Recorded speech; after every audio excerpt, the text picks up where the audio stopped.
Hi friends, అందరికీ నమస్కారం. అంజలి కథలకి స్వాగతం.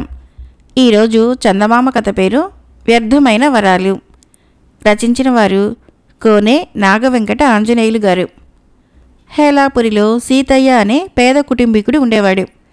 అడవిలో కట్టెలు కొట్టి వాటిని ఊళ్ళో అమ్మి ఇంట్లోకి కావలసిన పచారీ సామాన్లు తెస్తూ ఉండేవాడు. గంపెడు సంతానం గల సీతయ్యకు తన జీవితం పట్ల అప్పుడప్పుడు తీవ్రమైన విరక్తి కలుగుతూ ఉండేది. ఏ దేవత అయినా కరుణించి తనని ఈ కష్టాల నుంచి గట్టెక్కించలేదా అని ఆలోచిస్తూ ఉండేవాడు. ఒకనాటి ఉదయం వేళ రోజులాగే కట్టెలు కొట్టి తెచ్చేందుకు అడవికి వెళ్ళాడు సీతయ్య. అక్కడ ఒక పెద్ద వృక్షాన్ని ఎంచుకొని దాన్ని నరికేందుకు గొడ్డలి పైకెత్తాడు. అయితే ఎత్తిన గొడ్డలి ఎత్తినట్లే ఉండటంతో అతడు తలెత్తి పైకి చూశాడు. ఆ గొడ్డలిని పట్టుకొని ఆపినది వృక్షదేవత అని తెలియగానే సీతయ్యకు చాలా ఆశ్చర్యం కలిగింది. సీతయ్య, నేను ఈ వృక్షదేవతను, దీన్ని నరికే ప్రయత్నం చేయకు. ఎన్నో ఏళ్లుగా ఇక్కడ నేను నివాసం ఉంటున్నాను. నీ పేదరికం నేను ఎరుగుదును. నీకు 3 వరాలు ఇస్తాను. రోజుకొక వరం చొప్పున 3 రోజుల పాటు నీకు నచ్చిన 3 వరాలు కోరుకో. అంతటితో నీ దారిద్ర్యం తీరిపోతుంది అన్నది వృక్షదేవత. అలాగే తల్లి, నువ్వు నివాసం ఉన్న చెట్టును కొట్టను. నువ్వు అనుగ్రహించిన ప్రకారము రోజుకొక వరం కోరుకుంటాను. తప్పక తీరుస్తావు కదా అని అడిగాడు సీతయ్య అనుమానంగా. తప్పకుండా తీరుస్తాను అని వృక్షదేవత మాయమైపోయింది. సీతయ్య మరొక చెట్టును కొట్టే ఆలోచన చేయకుండా ఆనందంగా ఇంటికి వెళ్ళిపోయాడు. తర్వాత మధ్యాహ్న భోజనం వేళ కాగానే మా ఇంటిల్లిపాదికి తినటానికి చక్కని పిండి వంటలతో భోజనం కావాలి అని కోరుకొని కళ్ళు మూసుకున్నాడు. తను తిరిగి కళ్ళు తెరిచేసరికి తను కోరిన విందు భోజనము సిద్ధంగా ఉంటుందనుకొని సీతయ్య కొద్దిసేపు తర్వాత కళ్ళు తెరిచాడు. కానీ తను కోరిన భోజన పదార్థాలు కనపడకపోవడంతో తన వరం నిజం కావటానికి మరికొంతసేపు వేచి ఉండవలసి వస్తుందని మనసును సరిపెట్టుకున్నాడు. ఇంతలో తలుపు తట్టిన చప్పుడవటంతో సీతయ్య వెళ్ళి ఆతృతతో తలుపు తెరిచాడు. ఎదురుగా పక్క వీధిలో ఉండే సోమయ్య తల మీద పెద్ద తట్టతో కనిపించాడు. అందులో ఉన్న రకరకాల పిండి వంటలు సువాసనలను వెదజల్లుతున్నాయి. ఈరోజు మా ఇంట్లో వ్రతం చేసుకున్నాం సీతయ్య, మా ఆవిడ ఇవన్నీ మీకు ఇచ్చి రమ్మన్నది అంటూ తట్ట దించబోయాడు సోమయ్య. అయితే సీతయ్య అతన్ని వారిస్తూ, కొద్దిసేపట్లో మా ఇంటికి రకరకాల ఆహార పదార్థాలు రాబోతున్నాయి. అందువల్ల నువ్వు తెచ్చినవి వృధా కావచ్చు అంటూ సోమయ్య మరొక మాట మాట్లాడేందుకు అవకాశం ఇవ్వకుండా తలుపు మూసేశాడు. ఆ తర్వాత సాయంకాలం గడిచిపోయినా సీతయ్యకు ఎలాంటి ఆహారమూ అందలేదు. చూసి చూసి విసిగిపోయిన అతడు భార్యతో చెప్పి ఇన్ని నూకలు గంజి కాయించి అందరూ ఆ పూటకు ఆకలిని తీర్చుకున్నారు. వృక్షదేవత వరం ఫలించకపోవడము సీతయ్యకు ఆశ్చర్యం కలిగించింది. అతడు మర్నాటి ఉదయం బాగా ఆలోచించి నౌకర్లు దాసీ జనంతో అందంగా ఉండే పెద్ద భవనం కావాలని 2వ వరం కోరుకొని కళ్ళు మూసుకున్నాడు. ఒక అరగంట కాలం గడిచాక అతడు కళ్ళు తెరిచేసరికి తను ఎంతో కాలంగా ఉంటున్న పూరిల్లు అలాగే ఉన్నది. ఈసారి సీతయ్యకు ఆశ్చర్యంతో పాటు ఎక్కడ లేని నిరాశ కలిగింది. ఇంతలో ఎవరో వీధి తలుపులు తట్టారు. సీతయ్య తలుపులు తెరిచేసరికి ఎదురుగా ఒక అపరిచిత వ్యక్తి కనిపించి, అయ్యా, నేను సుగంధపురి నుంచి వస్తున్నాను. మీ పెదనాయన గారు చావు బతుకుల్లో ఉన్నారు. మిమ్మల్ని వెంటనే తీసుకుని రమ్మన్నారు అన్నాడు. సీతయ్య వృక్షదేవత ఇచ్చిన వరం ఫలించే వరకు ఇంటి నుంచి కదలకూడదనుకున్నాడు. అందువల్ల అతడు ఆ వచ్చిన వాడితో, మరేమనుకోవద్దు, నేను ఇప్పుడు చాలా అత్యవసరమైన పనిలో ఉన్నాను. ఈ కారణంగా నేను రాలేనని మా పెదనాయన గారికి చెప్పండి అన్నాడు. ఆనాటి రాత్రి గడిచిన సీతయ్య పూరిల్లు భవనంగా మారలేదు. ఆ విధంగా వృక్షదేవత 2వ వరం కూడా ఫలించకపోవడంతో అతడు విచారంతో కృంగిపోయాడు. మర్నాడు పరిపరి విధాలుగా ఆలోచించి 3వ వరంగా 1,00,000 బంగారు వరహాలు కావాలని కోరుకున్నాడు సీతయ్య. అతడికి 1,00,000 వరహాల మూట ప్రత్యక్షం కాలేదు. కానీ మధ్యాహ్నం వేళకి లాఠీ కర్రలు చేతబట్టిన 2 దృఢకాయలు అతడింటికి వచ్చి సీతయ్యతో, మేము జమీందారు గారు వీరభూపతి గారు పంపగా వచ్చాము. మిమ్మల్ని ఉన్నపళంగా తీసుకురమ్మన్నది వారి ఆజ్ఞ అన్నారు. ఇది విన్న సీతయ్యకు ముచ్చెమటలు పోశాయి. గతంలో ఒకసారి సీతయ్య జమీందారు గారి జమీలో ఒక చెట్టు నరుకుతూ ఆయన కళ్ళపడ్డాడు. జమీందారు ఆజ్ఞాపించగానే నౌకర్లు పట్టుకోవాలని చూస్తే వాళ్లకు దొరకకుండా పారిపోయాడు. ఇప్పుడు జమీందారు తనను శిక్షించేందుకు భటులను పంపారని అనుకున్నాడు సీతయ్య. సీతయ్య తడబడుతున్న స్వరంతో, అయ్యా, సుగంధపురిలో మా పెదనాయన గారి ఆరోగ్యం ఏం బాగాలేదు. ఇప్పుడే కబురొచ్చింది. నేను వెంటనే వెళ్ళాలి. జమీందారు గారి దర్శనము సుగంధపురి నుంచి వచ్చాక చేసుకుంటాను అని చెప్పాడు. ఆ రాత్రి గడిచింది. సీతయ్య కోరిన 1,00,000 బంగారు వరహాలు లభించలేదు. ఈ విధంగా వృక్షదేవత 3 వరాలు ఫలించకపోవడంతో సీతయ్య ఎక్కడలేని కోపంతో గొడ్డలి భుజాన పెట్టుకొని అడవిలోని వృక్షదేవత చెట్టు వద్దకు వెళ్ళాడు. వృక్షదేవత అతడికి ప్రత్యక్షమై, ఏం సీతయ్య, ఈ గొడ్డలేమిటి? 3 వరాలు ఇచ్చాను కదా అని ప్రశ్నించింది. ఆ వరాల్లో ఒక్కటి కూడా ఫలించలేదు అంటూ సీతయ్య వృక్షదేవతకు జరిగిందంతా వివరంగా చెప్పాడు. అదేమిటి, ఎందుకు ఫలించలేదు? సోమయ్యతో పంచభక్ష పరమాన్నాలు పంపాను కదా. సుగంధపురిలో నీ పెదనాన్న తను మరణించే ముందు తనకు పిల్లలంటూ లేని కారణంగా రాజమహల్ లాంటి తన భవనాన్ని నీకు ఇవ్వాలనుకున్నాడు. ఆయన కబురు చేసినా నువ్వు వెళ్ళలేదు, అవునా అని అడిగింది వృక్షదేవత. సీతయ్యకు నోట మాట పెగల్లేదు. తనకు తానై వృక్షదేవత ఇచ్చిన 2 వరాలు ఫలించకుండా చేసుకున్నాడన్నమాట. అతడు కొద్ది క్షణాలు తన దురదృష్టానికి బాధపడి వృక్షదేవతతో, తల్లి, ఆ 3వ వరంగా 1,00,000 బంగారు వరహాలు కావాలని కోరుకున్నానే, అదైనా ఎందుకు ఫలించలేదు అన్నాడు. వృక్షదేవత చిరునవ్వు నవ్వి, ఆ 3 వరాలు ఫలించకపోవడము నీ దురదృష్టం. దానికి కారణము నీ మితిమీరిన స్వార్థము, పేరాస. నీకు బంగారు వరహాలిచ్చేందుకే జమీందారు నిన్ను రమ్మని భటుల చేత కబురు పంపాడు. గతంలో ఆయన జమీలో నువ్వు నరికిన చెట్టు పాదంలో ఆయనకు తన పూర్వీకులెవరో రాగి బిందెల్లో దాచిపెట్టిన 10 లక్షల బంగారు వరహాలు లభించాయి. ఆ బిందెలు బయటపడటానికి కారణం నువ్వు కనుక నీకు 1,00,000 వరహాలిచ్చి సన్మానించదలిచాడు. కానీ నువ్వు ఆయన దర్శనానికి వెళ్ళలేదు. అందువల్ల ఆయన నిన్నొక పొగరుబోతుగా భావించి ఆ 1,00,000 వరహాలని జమీలో ఉన్న పేద సాధులకు దానం చేశాడు అని చెప్పింది. వృక్షదేవత మాటలు విని కొంతసేపు నోట మాట రాక అలాగే కొయ్యబారిపోయాడు సీతయ్య. ఆ తర్వాత తేరుకొని, చెట్టు తల్లి, మరొక 3 వరాలు ప్రసాదించు తల్లి అంటూ చేతులు జోడించాడు. దానికి వృక్షదేవత కాదన్నట్టు తల ఊపి, ఒక్కసారికి మించి వరాలు ప్రసాదించే శక్తి నాకు లేదు.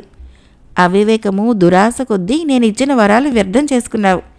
అదృష్టం మనిషిని ఒక్కసారి మాత్రమే తలుపు తడుతుంది. కానీ నీ విషయంలో 3 సార్లు తలుపు తట్టింది. ఇకపై నువ్వు చేయవలసింది నీ స్వశక్తిని నమ్ముకోవటమే. మునుముందు నువ్వు జీవనోపాధికి అడవిలో ఎండిపోయిన కట్టెలను మాత్రమే కొట్టుకుంటూ చెట్టు చేమలకు ఎలాంటి హాని చేయకుండా వాటిని రక్షించుకుంటూ వచ్చినంతకాలము నా అనుగ్రహం వలన నీకు, నీ కుటుంబానికి ఏ రోజు తిండి లేక ఇబ్బంది పడే పరిస్థితి రాదు అని చెప్పి అదృశ్యురాలైపోయింది. మరొక కథ. కథ పేరు కథలు చెప్పేవాడు. రచించిన వారు ఎన్ శివనాగేశ్వరరావు గారు. శారదాపురం అనే గ్రామంలో శివయ్య అనే వృద్ధుడుండేవాడు. అతడికి కథలు చెప్పడంలో మంచి ప్రావీణ్యం ఉంది. చెప్పిన కథ చెప్పకుండా ఎన్ని కథలైనా చెప్పగల సమర్థుడు. శివయ్య కథ చెబుతుంటే శ్రోతలకు ఎంత విన్నా ఇంకా ఇంకా వినాలనిపించేది.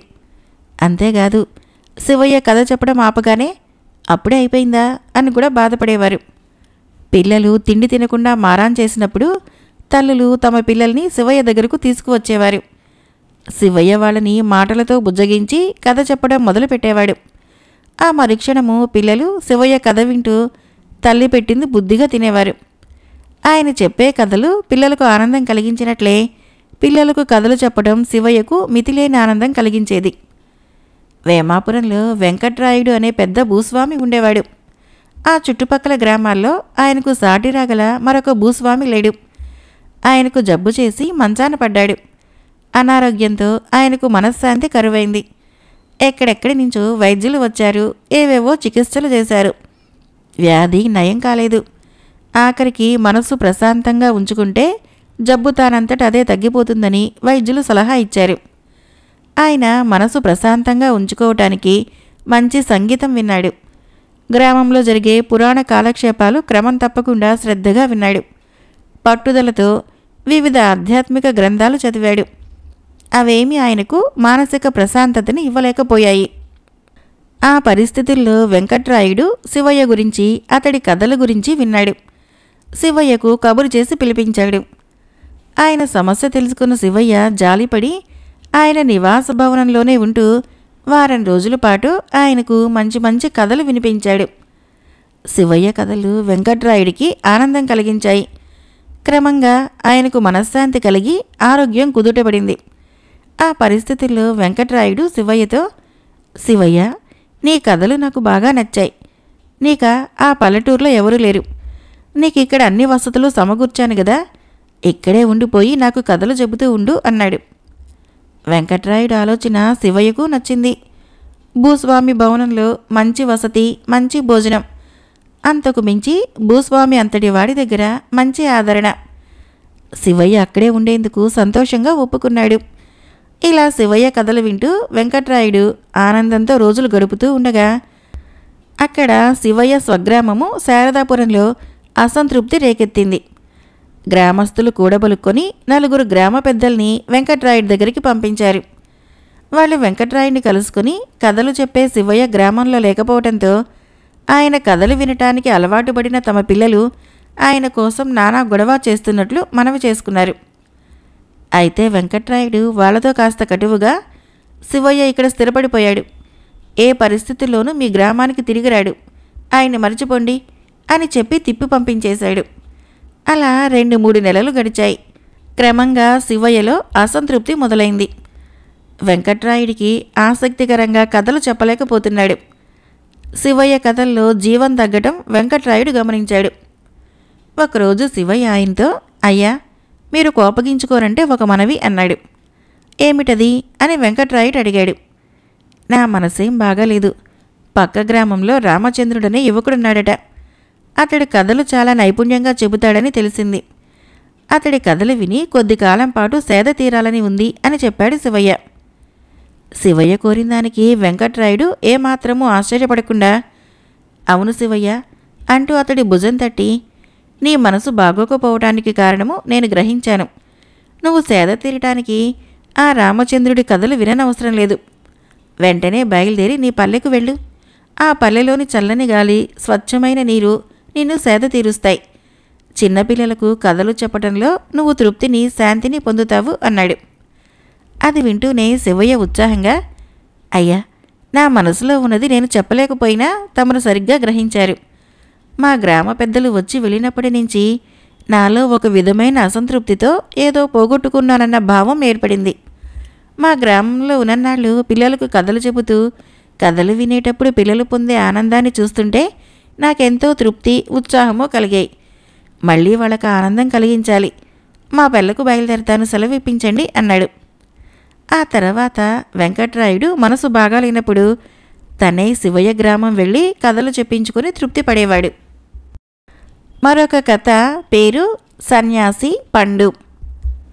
పురాతనమైన పవిత్ర వారణాసి నగర సమీపంలోని సారానాథ్ పరిసరాలలో పచ్చటి తోటల నడుమున కొత్తగా సన్యాసుల మఠం ఒకటి వెలిసింది. ఆ ఆశ్రమాన్ని కపిలవస్తు రాజకుమారుడు గౌతముడు స్థాపించాడని తెలిసి ఆ చుట్టుపక్కల గ్రామ ప్రజలు ఆశ్చర్యపోయారు. గౌతముణ్ణి ఇప్పుడు ఆయన శిష్యులు భక్తితో గౌతమ బుద్ధుడు అని పిలుస్తున్నారు. బుద్ధుడు, ఆయన శిష్యులు కఠినమైన సన్యాస జీవితాన్ని గడిపేవారు. ప్రాతకాల ధ్యానం పూర్తి కాగానే కొందరు శిష్యులు చుట్టుపక్కల గ్రామాలకేసి బయలుదేరేవాళ్ళు. వాళ్ళు తమను భిక్షువులుగా చెప్పుకునేవారు. ఒక్కొక్క ఇంటి ముందు ఆ ఇంటి గృహస్థు చూపులు తమ మీద పడేంత వరకు నిలబడేవారు. భిక్షువు చేతిలోని భిక్షాపాత్ర ఆయన భిక్షుకు వచ్చాడన్న విషయం సూచించేది. గృహస్థులు సాధారణంగా తమకున్న దానిని భిక్షాపాత్రలో వేసేవారు. కొందరు గృహస్థులు లేదని చెయ్యి ఊపితే భిక్షువు మౌనంగా అక్కడి నుంచి పక్కింటి ముందుకు వెళ్ళేవాడు. కాశీ నగరవాసులు, పరిసర గ్రామ ప్రజలు అప్పుడప్పుడు ఉత్సాహం కొద్దీ ఆశ్రమానికి వచ్చేవారు. ఆశ్రమంలో గురువుగా ఉన్న గౌతమ బుద్ధుని చూసి సంభ్రమాశ్చర్యాలకు లోనయ్యేవాళ్ళు. ఆయన తన శిష్యులకు క్లిష్టమైన తాత్విక విషయాలను విశదంగా విపులీకరించేవాడు. శిష్యులు అడిగే ప్రశ్నలకు సూటిగా సమాధానాలు చెప్పేవాడు. శిష్యుల మీద అపరిమితమైన ప్రేమతో, ప్రశాంత వదనంతో ఆయన పలికే నిర్మలమైన ప్రతి పలుకు వినేవారికి వింత అనుభూతిని కలిగించేది. ప్రజలు ఆ అద్భుత దృశ్యాన్ని చూస్తూ గంటల కొద్దీ అలాగే నిలబడిపోయేవారు. సారనాథ్ సమీపంలోనే ధనికుడైన ఒక వడ్డీ వ్యాపారి ఉండేవాడు. ఆయన ఎప్పుడూ గాని బుద్ధ విహారానికి వెళ్ళలేదు. అయితే బుద్ధుడి పట్ల ఒక విధమైన విరక్తిని, పగను పెంచుకున్నాడు. బుద్ధుడి బోధనలను ప్రజలందరూ విని అంగీకరించి ఆచరణలో పెట్టాలంటే లౌకిక కార్యకలాపాల పట్ల వారికి ఆసక్తి సన్నగిలుతుంది. ధన సంపాదన గురించి పట్టించుకోరు. ధనమే అనవసరమైపోయినప్పుడు తన వ్యాపారం గతి ఏమైపోతుంది? ఇలా ఆలోచించే కొద్దీ బుద్ధుడి పట్ల అతడికి ఆగ్రహం పెరిగిపోయేది. ఒకనాడు ఉదయము వ్యాపారి స్నానానికి నదికి బయలుదేరుతూ ఉండగా తమ ఇంటి ముందు ఒక యువ భిక్షువు నిలబడి ఉండటం చూశాడు. ఆ క్షణమే అతనికి పట్టరాని కోపం వచ్చింది. భిక్షం వేయటం ఇష్టం లేదంటే లేదని చేయి ఊపి తన మానాన తను వెళ్ళి ఉండవచ్చు. అయితే అతడు అలా చేయలేదు. భిక్షువుకు సరైన గుణపాఠం చెప్పాలని నిర్ణయించుకున్నాడు. ఒక పక్క తెల్లవారక ముందే బయలుదేరావా? నువ్వు ఎప్పుడు వస్తావా అని చూస్తున్నాను. ఇలా చూడు, నువ్వొక దేశదిమ్మరివి, దమ్మిడికి కొరగాని నీచుడివి, అప్రయోజకుడివి అని అరిచాడు వ్యాపారి. అయితే భిక్షువు నోరు తెరవలేదు. అది వ్యాపారికి మరింత ఆగ్రహం తెప్పించింది. మరొక అడుగు ముందుకు వేసి బిగించిన పిడిక్లీని పైకెత్తి, నిన్ను గురించే కాదు, నీ గురువు గౌతముని గురించి కూడా నాకు బాగా తెలుసు. వాడొక మూర్ఖుడు, వట్టి సోమరిపోతూ. ఇక వాడికి శిష్యులైన మిమ్మల్ని గురించి చెప్పాలా, పరమ నీచులు అన్నాడు. అప్పటికి సన్యాసి ఒక్క మాట కూడా మాట్లాడలేదు. దాంతో ఇంకా రెచ్చిపోయిన వ్యాపారి ఉత్సాహంతో తిట్టిన తిట్లు తిట్టకుండా తనకు తెలిసిన తిట్లన్నింటినీ తిట్టిపోశాడు. ఆ సమయంలో అటుగా వెళుతున్న కొందరు వ్యాపారి ఆగ్రహానికి కారణం తెలియక విస్తుపోయి చూడసాగారు. అది వ్యాపారికి మరింత ఉత్సాహం కలిగించింది. అతడు మరింత గొంతెత్తి మరిన్ని తిట్లు తిడుతూ ఆవేశంతో ఊగిపోసాగాడు. ఇలా తిట్టి తిట్టి కొంతసేపటికి బాగా అలసిపోయాడు. మెల్లగా సన్యాసికి మరింత దగ్గరికి వచ్చాడు. సన్యాసి ప్రశాంత వదనంలోని తేజస్సును చూసి ఒక క్షణం చలించిపోయాడు. ఇంతసేపు తను నానా దుర్భాషలాడినప్పటికీ ఆ సన్యాసి ఒక్క మాట కూడా మాట్లాడలేదన్న సంగతి, తాను చూపిన అకారణ ఆగ్రహానికి లవలేశం కూడా ఆయన మొహంలో చలనం కనిపించలేదన్న విషయము వ్యాపారికి తెలియవచ్చింది. అప్పటికీ కోపం తగ్గని వ్యాపారి, ఎందుకలా మౌనంగా ఉన్నావు? మగవాడివి కావు కదా, సమాధానం చెప్పు అని గద్దించాడు. సన్యాసి మందహాసం చేస్తూ తన జోలెలో నుంచి ఒక పండును తీసి వ్యాపారికి చూపిస్తూ, మిత్రమా, ఇప్పుడు ఈ పండును నేను నీకు ఇస్తాననుకో, నువ్వు తీసుకోవటానికి నిరాకరించినట్లయితే అది ఎక్కడికి పోతుంది అని అడిగాడు. ఎక్కడికి పోతుందా? ఏమిటా ప్రశ్న? నీ దగ్గరే ఉంటుంది, అది కూడా తెలీదా అన్నాడు వ్యాపారి. సరే మిత్రమా, మంచిది. అలాగే నువ్వు ఇంతవరకు మాట్లాడిన విషయాలను నేను తీసుకోలేదు కాబట్టి ఇప్పుడు అవి ఎక్కడున్నాయో నీకు తెలుసు కదా అని అడిగాడు సన్యాసి. ఆ మాటలతో వ్యాపారి దిగ్భ్రాంతి చెందాడు. తాను మాట్లాడిన దుర్భాషలన్నీ తన వద్దే ఉన్నట్లు గ్రహించాడు. చెడు మాటలు అగంతకుని స్పృశించలేదు. ఎందుకంటే ఆ సన్యాసి మోములో ఏమాత్రము బాధ, విచారము ఛాయమాత్రంగానైనా స్ఫురించలేదు. ఆలోగా అక్కడికి చేరిన ప్రజలు ప్రసన్న వదనంతో ఉన్న ఆ సన్యాసి మరెవరో కాదని సాక్షాత్తు గౌతమ బుద్ధుడే అని గ్రహించారు. అందరూ ఆయనకు తలలు వంచి నమస్కరించారు. ఆఖరికి ఆ వ్యాపారి కూడా అపరిమితమైన భక్తి శ్రద్ధలతో శరీరం వణుకుతూ ఉండగా బుద్ధుడికి పాదాభివందనం చేశాడు. మరొక కథ పేరు బదిలీ అయిన అదృష్టం. రచించిన వారు కోనె నాగవెంకట ఆంజనేయులు గారు. హేలాపురిలో బాలయ్య, భద్రయ్య అనే యువకులు చిన్నతనం నుంచి మిత్రులు. ఇద్దరికీ పెద్దగా ఆస్తిపాస్తులు లేవు. ఇద్దరిలో బాలయ్య నెమ్మదస్తుడు, సద్బుద్ధి కలవాడు. భద్రయ్య బుద్ధి, ప్రవర్తన దీనికి పూర్తిగా వ్యతిరేకం. పరిచయస్తులనే కాక అంతగా పరిచయం లేని వాళ్ళని కూడా అవహేళనగా మాట్లాడుతూ వాళ్ళకి బాధ కలిగించి ఆనందించడం అతడి స్వభావం. ఆ ఏడు రాజధానిలో రాజుగారి జన్మదిన వేడుకలు వైభవంగా జరగనున్నాయని తెలిసి ఇద్దరూ రాజధానికి బయలుదేరారు. బయలుదేరటానికి ముందు భద్రయ్య బాలయ్యతో, చాలా కాలం తర్వాత రాజధానికి వెళుతున్నాం. దారిలో మనం ఎన్నో వింతలు, విశేషాలు చూడగలం. ఎందుకైనా మంచిది, తిరిగి వచ్చేంత వరకు మనం ఎవరమో ఎవరైనది ఇతరులకు తెలియకుండా ఉండటం మంచిది, సరేనా అన్నాడు. ఈ మాటలకి బాలయ్య ఆశ్చర్యపోతూనే సరేనన్నట్టు తల ఊపాడు. ఇద్దరూ మధ్యాహ్నం వేళకు దారిలో ఉన్న సుగంధపురి శివారు ప్రాంతానికి చేరారు. ఆ సరికి ఇద్దరికి బాగా ఆకలి కాసాగింది. వాళ్ళు సమీపంలో ఉన్న ఒక పూరి గుడిసె దగ్గరికి వెళ్లారు. ఆ గుడిసెలో నాన్న వారెవరూ లేని ఒక పేదరాలుంటున్నది. బాలయ్య ఆమెను పలకరించి తాము రాజధానికి వెళుతున్నట్లు చెప్పి, అవ్వా, బాగా ఆకలిగా ఉంది, ఇంత అన్నం ఉంటే పెట్టగలవా, నీ రుణం ఉంచుకోంలే అన్నాడు. అలాగే నాయనా, మీరు కాసేపు విశ్రాంతి తీసుకోండి అని అవ్వ వంట పని ప్రారంభించింది. కొద్దిసేపట్లో వంట కాగానే ఇద్దరిని భోజనానికి పిలిచింది. ఆకలి దహించుకుపోతుండటంతో మిత్రులిద్దరూ కాళ్ళు చేతులు కడుక్కొని విస్తళ్ళ ముందు కూర్చున్నారు. అవ్వ వడ్డించిన చింతకాయ పచ్చడి, పచ్చి పులుసులతో వేడివేడి అన్నము ఆవురావురమంటూ తృప్తిగా తిన్నారు మిత్రులిద్దరూ.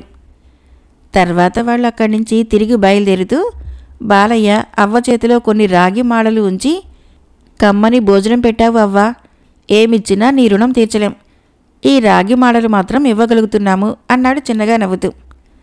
దానికి అవ్వ, ఆకలిగొన్నవారికి ఇంత ముద్ద పెట్టడం కన్నా పుణ్యం ఏముంటుంది, అయినా పుణ్యం మాట ఏమో గాని నాయనా, నన్ను కొన్నాళ్లుగా ఒక విచారం బాధిస్తున్నది అన్నది. ఏమిటదవ్వా అని అడిగాడు బాలయ్య.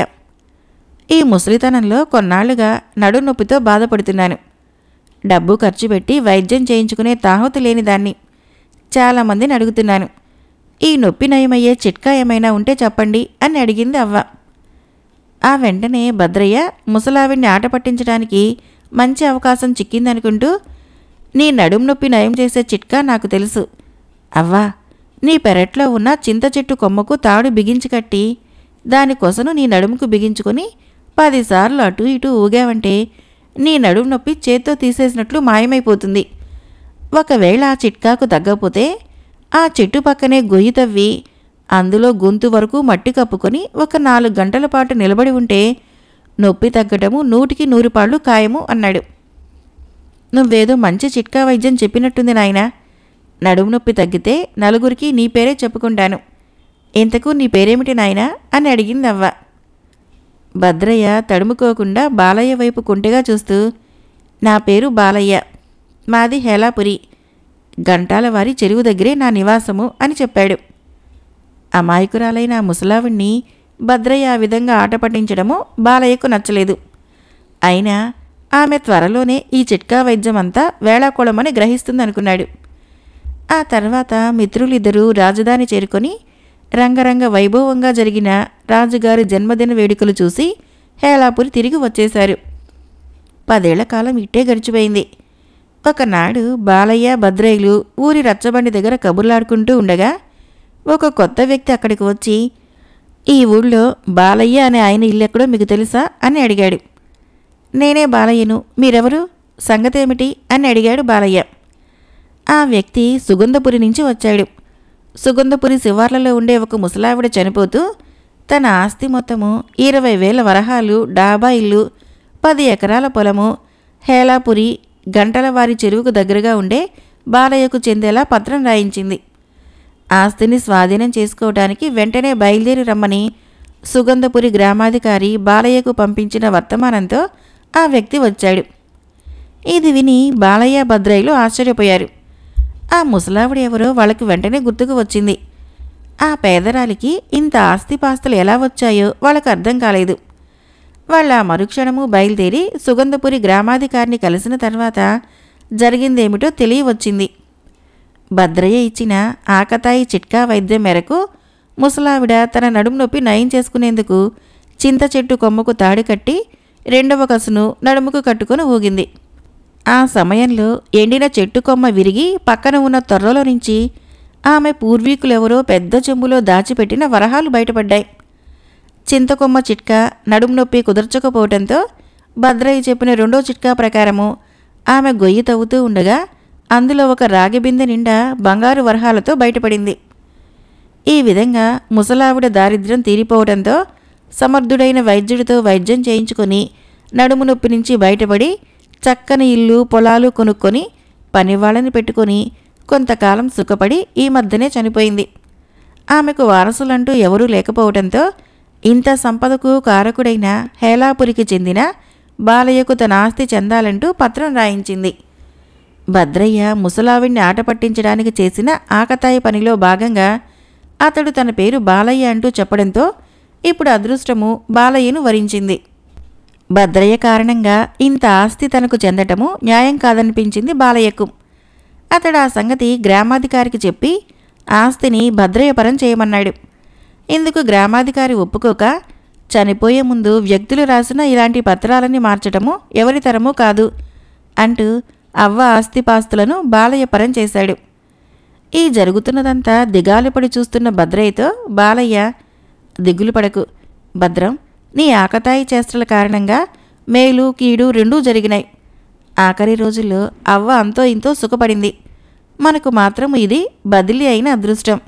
ఇక నుంచైనా 10 మందితో మర్యాదగా మసులుకోవటం అలవరుచుకో అని తనకు సంక్రమించిన ఆస్తిలో సగము భద్రయ్యకు రాసి ఇచ్చాడు. కథ అయిపోయింది. ఫ్రెండ్స్, నా కథలు నచ్చినట్లయితే మన ఛానల్ని తప్పకుండా సబ్స్క్రైబ్ చేయండి, లైక్ చేయండి, షేర్ చేయండి, కామెంట్ చేయండి. Thank you.